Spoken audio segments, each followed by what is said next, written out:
Hello, League. Welcome back. This is the Week 10 recap and the Week 11 power rankings. I am your commissioner. It has been a long time since we chatted. Teams have ascended into playoff position, namely Pat McCann, myself, a few others, and others have fallen out of playoff position. To those who come to mind would be John Tui, who is, I'm sure, very happy at making this video, so he can now get back into playoff position. Andy Unchained, who is just struggling once again to field a competent team. And of course, the New York Jets of our league, Christopher Michael Gazzero. Now, there is so much to discuss. I can't do it in a 15 or so minute video, but what I will do is a nice recap of last week's games. There were a few good ones, a few bad ones, and a few sad ones. And I will do the power rankings as I have been prescribed to do from the league mandate that I hold dear to my heart. So without further ado, the recap. I start off with Rich Pacella, whose name you all know I will not say on YouTube, going against Chris Gazzero, who changed his team name to Free Win. Now, that was pretty apropos this week. Richie won. He advanced to 5-5. Christopher lost. He fell to 5-5. Now, Gas put up 67 points. His wide receivers, Troy Franklin got him. No wide receiver had over 40 receiving yards. He got one touchdown from them. DeAndre Swift and Aaron Jones did fine, but Christopher once again started the two wrong running backs, Kamani Vidal and Woody Marks. Both scored more points than the two he started. Aronde Gadsden, if that's how you say his name, got him 13 yards and got hurt. Matthew Wright was his kicker because Kaimi Fairbairn got hurt. Love to see a kicker get hurt. I thought that was just for the Giants, Graham Gado, to get hurt, but no. They seem to be proven wrong there. And he got 16 points out of Lamar Jackson. That's how you get 67 points and you lose to Richie's team, who Rich will be the first one to tell you he didn't have a great week. Emeka Ibuka was back doing his thing, got him 17.5 points. Amari DiMercado got him 10.4. Baltimore defense got him 11. Tyler Warren got him 9. And Puka Nacua, of course, that sweet Pookie, got him 12.4. Jalen Hurts wasn't great. Quentin Johnson wasn't great. I can't even say Kenneth Walker's name around Rich or Zach Charbonnet. So Rich knows 85 points. You're lucky you get a win. You're very lucky to beat your opponent by 18. But when you're going up against Chris Gazzero and he has half his team hurt and on bye, those things happen. So Richie wins and Christopher loses. Next, we go to Nico the Impaler, Luke Botomo versus Skinny Kyle, Mike Russell. Luke was able to win this one by about 30 points, 110-81. He advances to 6-4. Russell falls to 2-8. Luke has Drake May, who could be the MVP. Roma Dunze doing great things. Amon-Ra St. Brown doing his little dance and doing great things. Michael Pittman not doing great things last week, but it didn't matter because Devon Achane got 34 points. Yes, the Buffalo defense, probably the most overrated in football, gave up 34 points to the hapless Miami Dolphin running back. No, he's not hapless. His team is. Well done from Devon Achane. Quinshon Judkins, admirable effort. 14 points from Houston defense. He got 110 points, Luke. He's very happy with that. You expect when you put 110. Poor Russell. This is just not Mike Russell's year. He got 24 from Goff. He had pretty good showings from his wide receivers, although Marvin Harrison Jr. just got an emergency appendectomy, so thoughts and prayers there. Diggs got him 10. Keon Coleman even got him 10.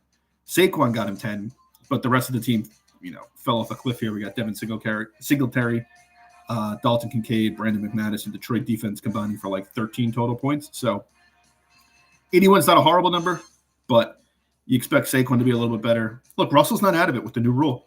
He's really not. He just has to start scoring more points. Easier said than done here, but Russell falls to 2-8. Luke advances to 6-4. Next, we have Waddle Baby Waddle, John Tui, who put up 80 points against Do It for Marty's Torso, Matt Stokes, who put up 101 points. Matt advances to 6-4. Tui falls to 2-8. Stokes got 101 points, and it was thanks to his wide receivers and running backs. Yeah, and his kicker. JSN, thank you, Andy, Jawan Jennings, Kyron Williams, and his kicker combined to get him 31, 42, 62 points of his 101. Generally speaking, that is a good outcome. DK Metcalf didn't do much. Justin Ifman Herbert didn't do much, but he didn't need to do much. When Tui puts up 80 points, He had to go with 81, and he got 101. So a good win for Matt here. And our poor dear friend Item Bag, he just started the wrong people. Excuse me. 24 points from his defense, 10 from his kicker, 11 from his tight end, and 8 from his RB2. That is 32, 42, 53 points. So 53 of his 80 came from his RB2, tight end, kicker, and defense. So you guys can do the math. The rest of the team didn't do much. Seattle scored 44 points, and Sam Darnold somehow only had 6. It's a tough week for Tui, but he has enough points looking at his team as a whole to potentially turn things around. Now, Tui has been snake-bitten by some injuries. He's been snake-bitten by some unfortunate trades, but he's still in this thing. Again, thank you to Kyle Clark with his new rule. Tui is very much in this thing. I'll get into the power rankings in a bit where I think Tui could go, but it was a tough week for John. He's very happy I'm doing these videos once again. I'm sure he'll win this week and the next 7 weeks in a row like he seems to do every year. Next, we have Gaz's graduation pants, Pat McCann versus TD's Tom Gorman. This was a close matchup. Pat put up 110. Gorman put up 100. Pat got to 5-5. Gorman fell to 6-4. Now, Pat has Caleb Williams, Deebo Samuel, Jameson Williams, Jalen Waddle, Rico Dowdle, Cameron Dicker. All of them went double digits. Even James Cook had a bad week. It didn't matter. Green Bay defense got him 8. Brock Bowers with a down week. But generally speaking, 110 points, really strong showing. 18 from Jameson Williams. That's no joke. A good week for Pat. He was lucky to escape with a win where Gorman puts up 100 points, and you kind of expect to when you put up 100. Ashton Genty, George Kittle, Josh Jacobs, Devonta Smith, Lad McConkey, all got north of 10. J.J. McCarthy only with 16 points. He's a quarterback that's not that good. If Gorman gets a better showing out of his kicker and defense, he potentially wins this matchup. But that is the way the cookie crumbles. Gorman knows all about getting screwed over by kickers. This is no news to him. He falls to 6-4. Pat McCann advances to 5-5. James Williams, man. A good football player. Next, we have what some have dubbed the Antaki Bowl. Now, I had a very comfortable lead in this game. I almost lost because Jahmyr Gibbs could not be stopped, but luckily he was enough. I put up 115 points. I have Drake London, Werewolves of London, with 18.4. He's very good for me. Breece Hall. It's funny. Andy went to the Jet Brown game. He was one of 12 people there. He got to enjoy the 2 special teams touchdowns and Breece Hall getting scored against him in both fantasy and real life. So, Andy, I'm happy you got to see that. Not much to say about Andy's team other than Jahmyr Gibbs is good. Baker Mayfield finally threw a few touchdown passes. Garrett Wilson got him a big fat 0, and he's hurt. Who Andy starts at wide receiver this week will be interesting. 110 points, not enough. Andy falls to 3-7. I advance to 6-4. Last but not least, we have the man who is now in first place, Kyle Clark, Blair Witch Project, putting up 119, versus Dylan's The Neighborhood, who fell to 6-4 with a 75-point performance. Now, quick on Dylan's team, Trey McBride is good. Denver defense played well. Christian McCaffrey was okay. Everybody else was pretty bad. Rachaad White, A.J. Brown, who's just – thank God don't took A.J. Brown because I was about to. Christian Watson, Ted McMillan, Bo Nix. Fucking Bo Nix. All under 10 points. Tough to win when you put up a 75 spot. And Kyle's just rolling right now because he's got the best player in fantasy. Maybe the best player in fantasy over the last 5 seasons. I've never seen anything quite like Jonathan Taylor's doing. It honestly reminds me of like peak LT.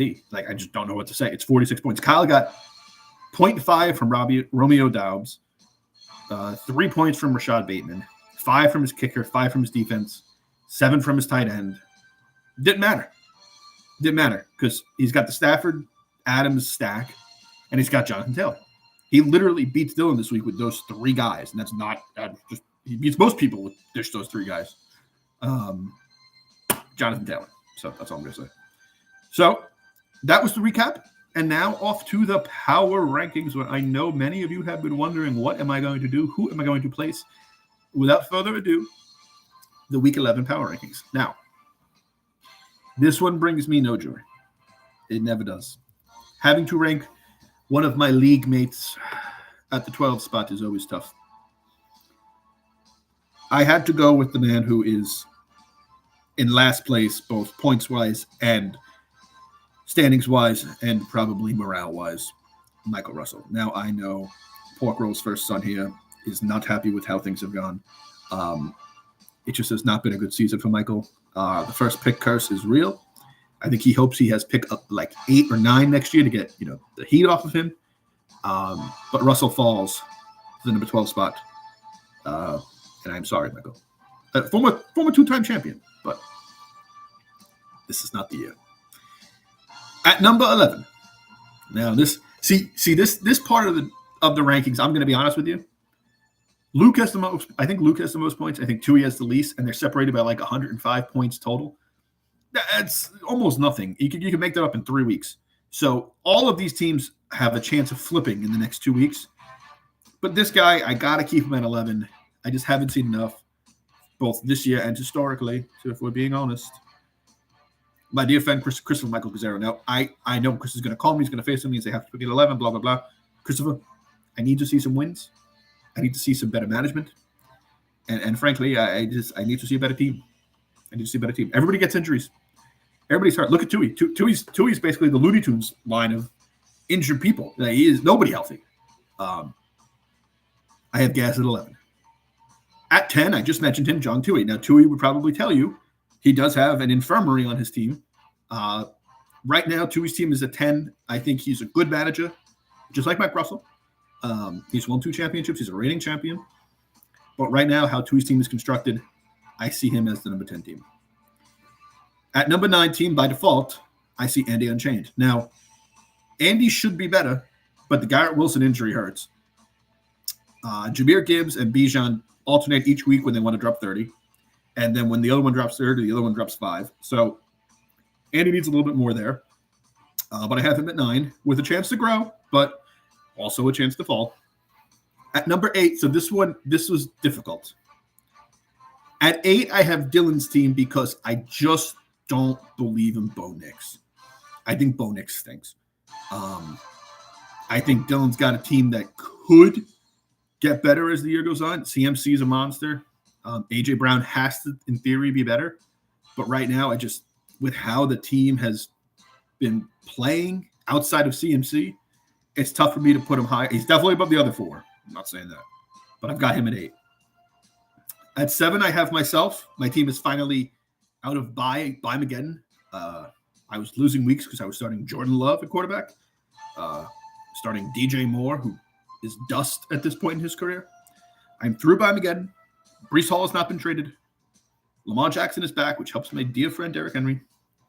I currently have myself at 7. At 6, I have my good friend Pat McCann. Now, Pat McCann has really turned things around. He's getting a lot of points. He's got Brock Bowers back. Caleb Williams is playing really well, especially from a fantasy perspective. You're getting a lot of points out of Jameson Williams. Debo's been pretty good. I like Pat's team. Pat's team's dangerous. He's a former champion who gets hot at the right time. We've seen it before. Stay away. Stay away from the hot team. Pat McCann is the hot team. At 5, I have Stokes, who probably, top to bottom, has the most balanced lineup in the team, in the league. I think he, for some reason, struggles week to week to win games. But generally speaking, Stokes is a strong team. I have him at 5. And I love his balance, literally top to bottom. He just has that man at quarterback who's going to bite him in the rear. But Stokes at 5. At 4. Now, these 4 could be interchangeable in my mind, kind of like 5 through 9. Honestly, they're like there's thirds here. There's the bottom third, the middle third, and the top third. At 4, I have Gorman's team. Now, Gorman, I think, has the second most points in the league.